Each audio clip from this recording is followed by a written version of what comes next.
Assalamualaikum warahmatullahi wabarakatuh. Kita jumpa lagi dengan channel Dukun Mobil Nono.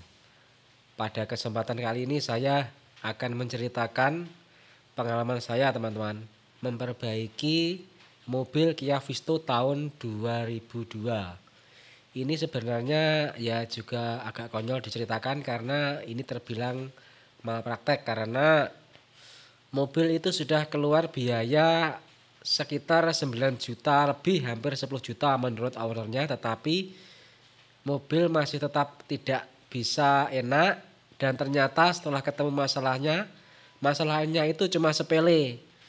Barangnya rusak ternyata harganya cuma 50.000 saja, teman-teman. Jadi sebenarnya ini ya suatu kecerobohan mekanik, teman-teman. Kesalahan analisa. Sebelumnya saya minta maaf, teman-teman. Saya menceritakan ini bukan karena saya merasa paling ahli atau merasa paling pintar, bukan, teman-teman. Saya bercerita begini hanya semata-mata ingin berbagi suatu masalah, suatu penemuan dari hasil analisa agar supaya teman-teman dan kawan-kawan semua itu bisa mengambil hikmah dari peristiwa seperti ini. Ini ceritanya ada mobil Kia Visto tahun 2002 itu. Ini sebenarnya juga adalah langganan saya. Dan kebetulan mobil itu di bawah perjalanan itu mogok di satu tempat dan di sana itu diperbaiki. Ya juga sudah persetujuan sama yang punya juga sebenarnya. Mobilnya itu divonis low kompresi. Jadi menyebabkan mobilnya itu sulit dihidupkan, nggak bisa hidup. Jadi setelah mobil itu mogok, mobil itu dites kompresi, teman-teman, low kompresi, dan akhirnya terjadilah overhaul, turun mesin dibongkar, ganti piston dan lain-lain. Emang biasanya kalau mobil itu sudah dibongkar itu biasanya pasti akan memperbaiki yang lain-lain juga. Jadi karena partnya itu di dalam, jadi kalau ada kerusakan sedikit pasti akan diganti juga. Singkat cerita, setelah mesin itu dihidupkan ternyata tetap sulit hidup, teman-teman. Mobil itu di starter sulit hidup, begitu sudah hidup itu digas nggak mau, mati. Akhirnya terjadilah pergantian part yang lain seperti coil itu diganti, terus igniter CDI-nya diganti juga. Karena saya kemarin menemukan bekasnya di bagasi belakang. Ternyata saya tanyakan itu emang diganti. Jadi mesin sudah overhaul, terus CDI diganti, coil diganti, tetapi tetap masih belum hidup sampai akhirnya katanya itu divonis ECU-nya yang rusak, teman-teman. Katanya suruh beli ECU yang seharga 6 juta. Kalau diperbaiki katanya 2 juta. Tetapi ownernya nggak mau, akhirnya dibawa pulang. Dan kemarin itu saya diberi pekerjaan itu, akhirnya kemarin saya teliti, emang semuanya sudah baik, teman-teman. Jadi saya mulai dari pengetesan tekanan bahan bakar. Tekanan bahan bakar normal 4 kg per cm persegi. Jadi itu tekanan bahan bakar di rel itu sudah memenuhi syarat. Jadi tidak ada masalah dalam tekanan bahan bakarnya. Terus saya tes pengapian di koil itu sangat besar dan saya perkirakan itu sudah mampu dan nggak masalah. Tapi begitu dipasang di distributor, terus starter tetap sulit. Terus akhirnya saya membuka itu busi dan saya tes langsung di busi. Ternyata pengapian juga ada, teman-teman. Ya ini juga agak membingungkan juga sebenarnya. Pengapian juga ada. Tapi kok tetap nggak bisa hidup. Akhirnya saya mencoba businya saya rapatkan. Busi dirapatkan, loh itu agak lebih mudah dihidupkan dan lebih enak. Oh berarti analisa saya itu karena apinya kurang besar. Nah akhirnya saya curigai itu ada dua, tutup distributor dan rotor distributor. Analisa saya, di coil itu apinya besar, tapi masuk distributor, terus nyampe busi, itu setrumnya kecil, apinya kecil, berarti ada kebocoran di dalam distributor. Nah, di situ saya mulai mencari-cari, dan ternyata kopdelconya nggak kelihatan ada yang rusak, nggak ada. Tapi karena saya sudah memperkirakan itu, akhirnya kopdelconya saya belikan baru, terus saya pasang. Ternyata tetap nggak enak, tetap nggak, kurang renyah itu, berbeber gitu. Nah, berarti dugaan terakhir yaitu rotor distributor. Rotor distributor saya periksa, saya bolak-balik nggak ada kerusakan. Akhirnya saya mencurigai ada kebocoran di dalam. Akhirnya itu ada pelatnya di rotor distributor itu saya congkel. Nah, baru di situ ketahuan teman-teman, ada yang bocor, itu setrumnya bocor, kelihatan gosong gitu teman-teman. Jadi itu gini, setrum di coil besar, tapi nyampe di distributor masih bagus.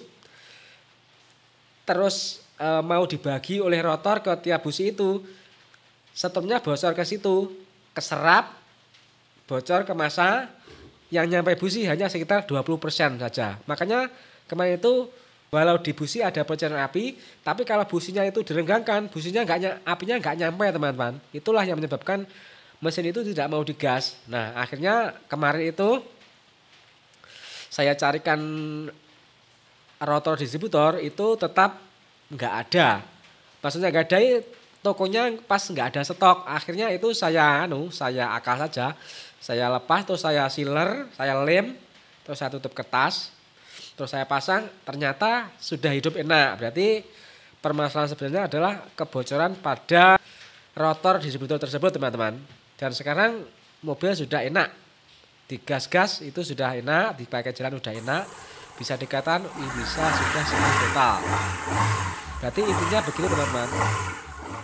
Apabila kita menganalisa suatu permasalahan, kita nggak usah memikirkan yang muluk dulu teman-teman. Jadi kita mulai dari yang termudah. Kalau mesin bensin sulit hidup, kita cari apakah api ada, kedua apakah kompresi ada, apakah timing pengapian pas, seperti itu. Jadi kalau menganalisa dari yang sederhana dulu. Kalau masalah kompresi itu walaupun minus misalnya 7, itu mobil bensin masih tetap bisa hidup, walaupun tenaga kurang tapi masih bisa hidup dengan enak, umumnya begitu.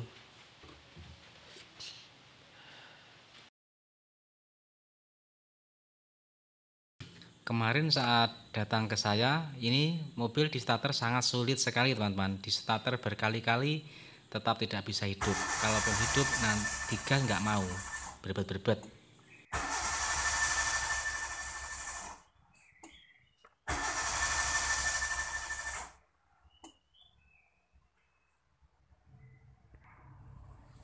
Dan ini kemarin semua saya periksa.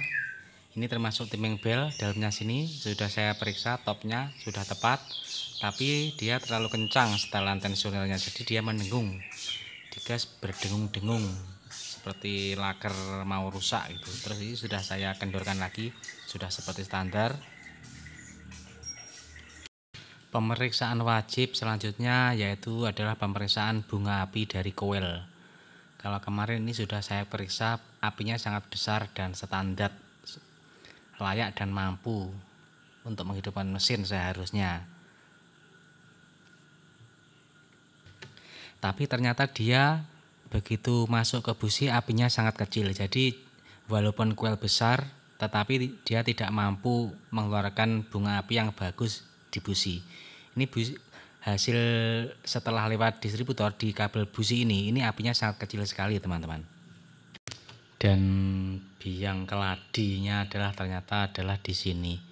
Ini rotor ini ternyata bocor, jadi dia mengegroundkan atau memasakkan tegangan tinggi dari coil tersebut ke massa langsung, sehingga yang nyampe di busi itu hanyalah 20% saja. Makanya di coil itu apinya besar, tetapi di busi ini sangat kecil sekali. Mesin tetap bisa hidup walau sulit, tetap hidup, tetapi digas tidak mau. Dikendarai mobil jendul-jendul terus-menerus. Rotor ini kalau diamati seperti tidak terjadi apa-apa, maksudnya seperti normal-normal saja. Tapi ternyata setelah platnya ini dicongkel baru kelihatan bocorannya di mana. Kalau dilihat secara fisik tidak kelihatan karena kebocorannya ketutup oleh plat itu. Ketutup, nggak tahu kalau tidak dicongkel. Ini setelah dicongkel baru ketahuan bahwa dia membocorkan arus tegangan tinggi dari coil tadi. Ini baru ketahuan setelah platnya dicongkel. Jadi ini kelihatan gosongnya di mana. Ini adalah bekas lewatnya tegangan tinggi coil tadi langsung menuju ke massa, jadi sampai gosong. Ini membocorkan tegangan tinggi tadi, jadi makanya tidak nyampe ke busi dengan sempurna. Busi hanya dapat sisanya karena sebagian besar telah bocor ke massa. Dan ini adalah hasilnya setelah semuanya diperbaiki, rotornya telah diperbaiki. Ini mobil sudah enak dihidupkan, sudah lancar dan sudah jreng, di starter enak, dinaiki, dikendarai juga sudah enggak jendul-jendul lagi, teman-teman.